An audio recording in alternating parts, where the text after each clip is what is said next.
Bienvenido, Milito. Sí, y qué manera de quererte, qué manera. Mi abrazo, familia. Siempre. Sueño cumplido, hermano. Aquí estamos. Sueño cumplido. Bienvenido, hermano. Sueño cumplido, mucho tiempo escuchando ese tema, diferentes versiones, Xiomara La Hogar, Gilberto Santa Rosa, Alvida, pero aquí estoy hoy con el papá de los políticos. Miguel, dime, ¿qué tal de fin de semana? ¿Cómo va la cosa? Todo chévere. Bienvenidos, señores, a todos los radioescuchas, a toda la gente que nos ven online, en todas las redes sociales. Síganos en YouTube, toquen la campanita, denos un like para que la familia crezca. Qué bueno, qué bien. Bueno, Luisito, oficialmente le damos la bienvenida a nuestro programa. Gracias, feliz de encontrarme con ustedes aquí. Sí, realmente. Gente como tú. Ay, yo fíjate que había, pero yo digo, bueno, gente como tú y como yo, porque claro, para que me pegara con el coro. Claro. Está bien, Luiso. Gente sabrosa. Yo he tenido la posibilidad de escuchar tu música, de estudiar incluso para la preparación de este programa, y me llamó la atención que naciste en Cayo Hueso. En mi barrio. Y por eso te preguntaba. Es que aquí viene mucha, para mí, aquí viene mucha gente que es de Cayo Hueso. Obvio, Cayo Hueso es un centro cultural y un lugar donde la cultura florece. Ahora, coméntame. Esa infancia en Cayo Hueso también influenciada por la rumba. Siempre aclarar, porque mira, aquí en Miami la gente me pregunta, y cuando digo yo soy de Cayo Hueso, piensan que soy de los Cayos. De Cayo Hueso. No. Cayo Hueso en La Habana. Cayo Hueso es barrio de La Habana. Centro Habana, ¿verdad? Centro Habana. Cubanos que son de aquí, que no se acuerdan de La Habana, este es un barrio que como el barrio Colón, como el barrio San Leopoldo, como el barrio Cayo Hueso, son barrios que nacen en el Malecón. Sí. Nacen en el Malecón y se van alejando y van subiendo hacia el centro de La Habana, así, y bueno, este es un barrio muy cultural, muy bueno. Que en Cuba los hay muchos. Hay barrios que son unos más culturales que otros, pero Cayo Hueso es uno de los que sí ha tenido mucha música. Ahí nació el feeling. No es solo rumba, es rumba, es feeling, es son. Hay muchas cosas que te voy a seguir contando sobre el barrio. Sí, de eso quiero que me hables. ¿Cómo influyó en tu formación personal y musical haber nacido en ese lugar, Luis? Bueno, mira, aunque uno al principio, uno a veces uno le gusta un cierto música. Yo, por ejemplo, yo creo que empecé, mi hermano Efraín, que es 5 años mayor que yo, estudió en Amadeo, ya estaba estudiando guitarra, ya era un muchacho que ya estaba más conectado con la música. Pero independientemente, en el barrio sí había una sonoridad, ¿no? Había una sonoridad. Al lado de mi casa ensayaba un cuarteto de bolero que se llamaban Los Camperos, justo al lado, puerta con puerta. Pero al doblar de mi casa, que estaba la escuela primaria donde yo estaba, que era República de Bolivia, en Soledad, yo soy de Ánima, entre Soledad y Oquendo, al doblar, pasando la escuela ahí, ensayaban Los Zafiros. Imagínate. Yo llegaba tarde, llegaba, sonaba el timbre y yo me quedaba viendo el ensayo ahí, oyendo, sonaba el timbre, muchacho, a correr, siempre llegaba tarde a las clases. Era mucha influencia ver la gente, pero frente por frente a mi casa, que estaba comentando conmigo, había, tú sabes que cada barrio tiene una comparsa, tiene un grupo así, y justo comparsa del barrio, nuestra comparsa, los componedores con Cheo. Con Cheo. Yo me acuerdo que iba a tu casa y tu mamá se quejaba que no dejaba ver la novela. Que no dejaba ver la novela. Porque ensayaba los componedores. Los componedores. Frente a mi casa, yo siendo muchacho conocí a Elpidio. El apellido no me acuerdo si era Elpidio, no me acuerdo ahora bien el apellido de él, pero era el que junto con Barreto tocaban las pailas en los discos de las descargas de Cachao. Hay un Elpidio, a veces hay discos que salía Barreto y otro salía Elpidio tocando la... Sí, eran los dos, era el otro que tocaba las pailas. El barrio era muy cultural. Elpidio, entonces él fue el primero que me enseñó. Me puse un disco de las descargas de Cachao donde tocaba él. Yo, muchachito que estaba ahí, que era, ¿sabes? Era un pasaje que había al lado de donde se jugaba, donde se jugaba baloncesto, que ensayaba. Estaba del lado de acá había un solar que era el solar de Cheo, donde y del lado de acá había un pasaje que entraba Ahí vivía. Pero además, entonces estaban las descargas de rumba y los solares más para arriba, por lo que más arriba, que era calentico el solar del África. Claro, en África era en Saja para arriba. Entonces pudiéramos decir musical. que esos son los recuerdos más tempranos que tienes de la música. Eso y bueno, y ver a mi hermano tocar. Y ver a tu hermano tocar, pero muy también importante. ahí si tú cruzabas el Ascuaín, ya saliendo de lo que era, los que conocen Cuba después, donde está el hospital, que antes fue la Beneficencia, cruzando el Ascuaín hacia La Habana Vieja, cruzando, ya ahí está San Leopoldo. Pero ahí había una casa de la Trova, donde yo conocía a Graciano Gómez. Y a Isaac Oviedo. Wow. Y a Isaac, el viejo. Ahí íbamos nosotros a descargar con ellos, cruzando el Ascuaín. Mira. Entonces, pues, claro, y los carnavales. Para llegar, porque bueno, me habla de elementos muy importantes en los inicios de manera general en la música. ¿Fue en esa casa de la Trova entonces donde le llegaste a la guitarra? No. La guitarra empieza con mi hermano. Sí. ¿En la casa? En la casa. Yo tendría unos 12 años, 13, 12, 14, 13, entre 12 y 13 años, 14 años. Sí. Y entonces yo siempre que iba a cantar, yo cantaba a capela. Por ahí yo te mandé una foto. Sí, la vi.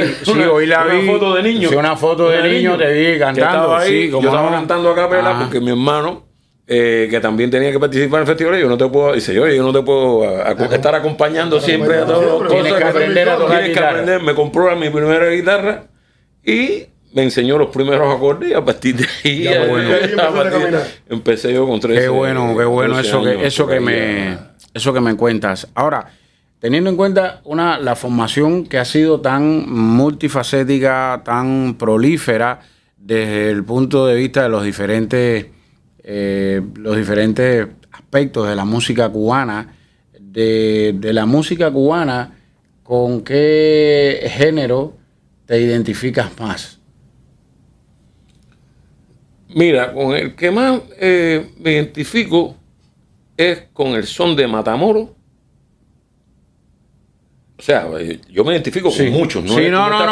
Pero yo creo que, a ver, explico. La música cubana tiene muchos géneros. Muchos géneros. Has estado, a Dios gracias, yo creo que es muy bueno que se diga, has tenido influencia de todos esos géneros. Naciste en un barrio rumbero, estuviste cerca de la trova tradicional, estuviste cerca del son, o sea, que has podido, del bolero, ahora de todos esos géneros. De todos esos géneros, ¿cuál es el que por ejemplo, son de Matamoros, la guaracha y el bolero.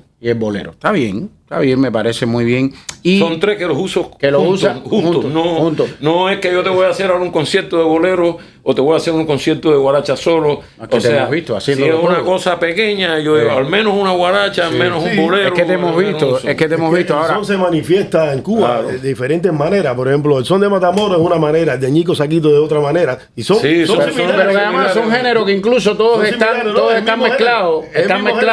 Porque, por ejemplo, está el bolero son, está la guaracha. Entonces, son géneros que incluso la base es el son. Ahora bien, coméntame algo que yo considero que también he visto en el estudio que he hecho de tu obra.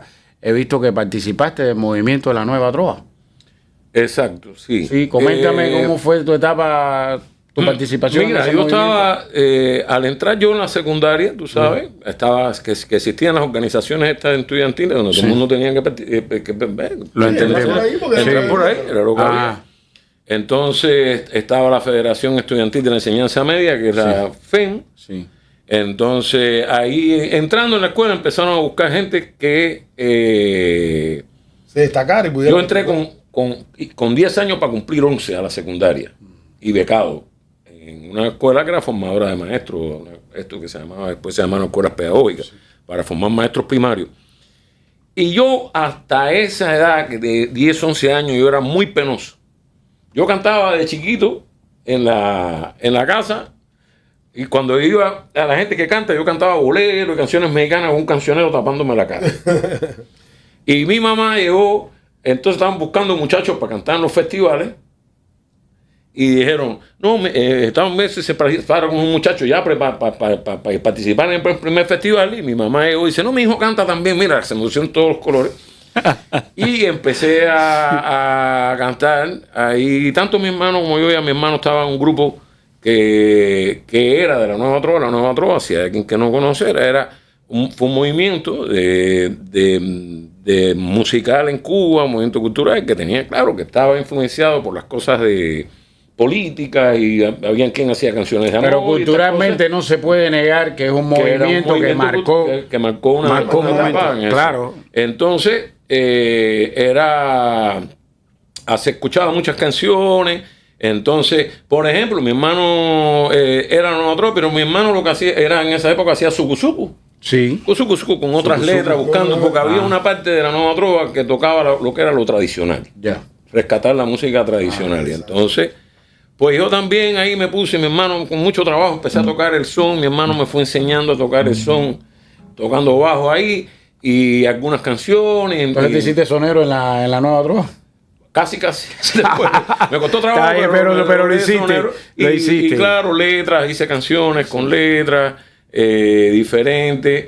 Y fue una época que realmente estuve 4 años con algunos tipos de canciones, que las letras eran diferentes a lo que se escuchaba en otras cosas, porque se pretendía que estéticamente las letras tuvieran otra forma, más poética o algo así, con un lenguaje. Y por supuesto que tuvo mucha influencia los trovadores famosos de aquella época, pero también íbamos a tocar, porque cuando yo entro en la FEN, que ya yo voy a tocar con gente como lugares donde iba Donato Poveda, iban otros trovadores, sí, claro, conocidos, pero hay muchos más conocidos.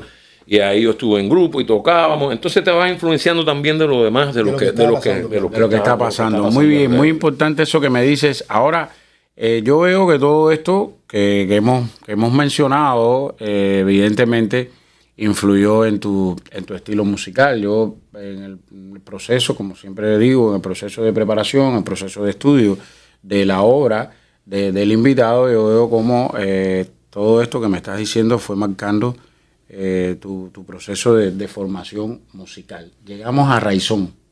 Bueno, antes de Raizón hay una etapa, por ejemplo, como yo le entro a la música, yo empecé a tocar el son, pero yo le entré a la música dentro de estas cosas de la trova, con la música latinoamericana. Primero, ¿no? Porque era más fácil en la guitarra hacer así que hacer así. Sí, claro. Eso conmigo es más difícil la música latinoamericana. Y uno de los géneros de la música latinoamericana que yo empiezo a tocar antes que el son es bossa nova. Fíjate. Bossa nova. Porque me enamoré de la música de Brasil. MPB, música popular brasileña. Entonces aprendí a tocar también bossa nova hasta que después pero pasé primero por Latinoamérica, y después empezaron a salir las cosas cubanas y dice, espérate. Si te vas por Latinoamérica, yo participé contigo en un grupo que se llamaba Tributo, y que hacíamos muchas cosas. Omar Sosa era un pianista cubano de jazz, y ahí mezclábamos toda esa vuelta latinoamericana, todas las cosas cubanas, y ahí salieron un montón de canciones que después se hicieron famosas. Como que manera, claro. Muy bien, muy bueno, pero háblame de Raizón, ya recorrimos. Dime, ¿cómo llegas a Raizón? ¿En qué momento y en qué condiciones desde el punto de vista musical? Raizón llega, mira, yo había pasado nosotros habíamos pasado por estos grupos, habíamos pasado por un grupo de...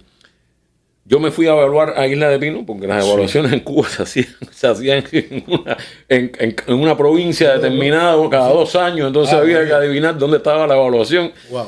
Yo estaba recién graduado, yo lo que estudié fue electricidad, y yo quería ser músico profesional, y yo me había acabado de graduar. Y entonces mi hermano me dice, mira, en la isla es donde van a evaluar. Yo me fui a final del 83, iban a evaluar en el 84, y ahí teníamos un grupo, cuando eso usaba mucho los grupos de fusión de jazz, y... Sí, porque éramos seguidores de Iraquere, de estos grupos de Afrocuba. Era el momento que se estaba viviendo. Entonces, de ahí mi hermano y yo regresamos, de ahí hicimos el grupo Tributo, donde tocamos tú y yo juntos mucho tiempo. Y también tocó tu hermano. Omar Sosa. Y después, mi hermano estaba tocando el 3 con Alberto. Álvarez hizo son.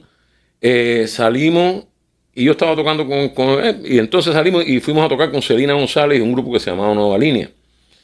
Y entonces, de ahí, nosotros queríamos hacer, Efraín y yo queríamos hacer un grupo, estamos hablando como el 88, por ahí, queríamos hacer un grupo como Le Luthier, pero sí, a lo cubano. Le Luthier fue un grupo que era de músicos profesionales que hacían humor. Entonces nosotros no queríamos, en Cuba había grupos de actores humorísticos que hacían música, pero no había músicos haciendo humor. Y nosotros pensamos que fue una idea, y entonces salieron guarachas humorísticas muy importantes, que ahora te las voy a mencionar. Y entonces teníamos un grupo de temas humorísticos que la gente se divertía mucho con nosotros. Entonces todos actuábamos, hacíamos chistes y qué sé yo. Entonces, ¿qué pasa? Que no nos querían dar, ya todos estábamos evaluados, pero no nos querían dar plantilla en la empresa, porque había que tener plantilla en la empresa, todas estas cosas de la burocracia cubana y los inventos. Entonces, imagínate, no había plantilla.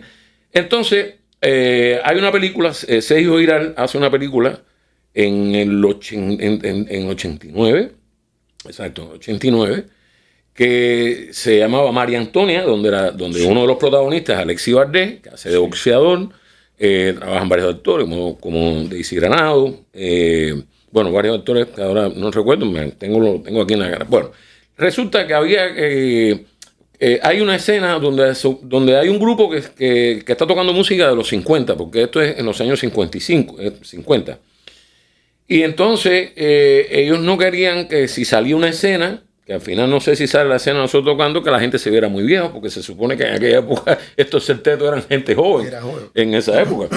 Y entonces fueron a la Cervantes, que era la escuela aquella de músicos profesionales, donde la mayoría del grupo eran profesores, esta escuela de músicos, y se selecciona el elenco, y a mí, mi hermano en el tren, el bajo Silvio Vergara, en la trompeta Pichardo, un percusionista que ya falleció después, varios músicos, y yo cantando. Entonces trajeron un listado de 20 temas. Recuerdo que mi hermano cogió, le dieron el papel a mi hermano, y mi hermano dijo, bueno, el primer número, 20 años, ¿en qué tono? ¿Todo el mundo se lo sabe? Sí, tiramos el número arriba. Tal tono, oye, tal, no sé qué, Larry Manera, ¿en qué tono? Tal, y los 20 temas salieron. Y ahí nos fuimos, o sea, sin ensayar, todos los 20 temas ahí a Guataca. Y ahí nos fuimos a ensayar. Y entonces en esa película nos metimos, eran como 3 meses, a unos llamados que iban haciendo, coño, había que meterse ahí 3 meses. Y ahí cuando se terminó, ya ahí la misma gente del grupo, ya porque no hacen un grupo, se tenemos el repertorio. Sí, claro, ya dominan el repertorio, están coordinados. Entonces se solicitó la plantilla, nos aprobaron, y ahí salió Raizón en el 89. Ahí salió Raizón. Entonces Raizón es fruto de un trabajo que ya teníamos. Lo que hicimos fue incorporar ese repertorio que teníamos, mi hermano y yo, ya teníamos el repertorio. Ya. Y entonces lo que hicimos fue a coyuntural, incorporarlo a este grupo que de manera coyuntural se reunió para la película María Antonia. María Antonia, yo creo que es bueno que se diga, ¿no? Porque el proceso de formación del grupo Raizón no fue un proceso de formación normal, como sucede, ven tú, ven para acá, vamos a hacer esto, mire, este es el proyecto. No, la propia vida lo fue llevando a... Y creo que es bonito, y más una película que es un paradigma del cine cubano. La película María Antonia claro. Es una película muy, muy importante dentro del cine cubano. Algún día hablaremos aquí de banda sonora para cine en Cuba y esas cosas. Creo que sería muy bueno, Miguel.